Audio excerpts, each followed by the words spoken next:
રાજકોટ। વિરમગામમાં ભારતીય જનતા પાર્ટીની આંતરિક ખેંચતાણ હવે સામાજિક સ્તરે પહોંચી છે। કોળી સમાજના પ્રમુખ દ્વારા પ્રદેશ ભાજપ અધ્યક્ષને પત્ર લખી ગંભીર રજૂઆત કરવામાં આવી। કોળી સમાજના પ્રમુખ કુમાર વિઠ્ઠલ જાદવે પક્ષમાં સમાજની સતત અવગણના થતી હોવાના આક્ષેપ સાથે પોતાનો રોષ ઠાલવ્યો છે।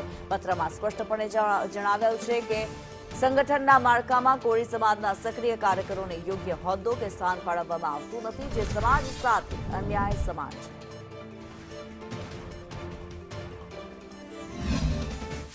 માંગ અમારી એ છે કે અમારું સમાજનું બહુ મોટું યોગદાન છે વિરમગામ શહેરની અંદર, તોય પણ એક હોદ્દો ભાજપ તરફથી જે મળવો જોઈએ તે આપ્યો નથી અને તે એમના જે આરે ફરવાવાળા કે બેવાવાળાને એ લોકોએ હોદ્દા આપી દીધા છે। તે પણ શબ્દ હું વખોડું છું। આવા તો કેટલાય કાર્યકર્તા છે જેને આ લોકો હોદ્દા આપતા નથી અને એમની આરે ફરવા બેવા ઉઠવાવાળાને હોદ્દા આપી રહ્યા છે। તેથી પ્રદેશ પ્રમુખશ્રીને મારી નમ્ર અરજ છે નોંધ લેવી અને આની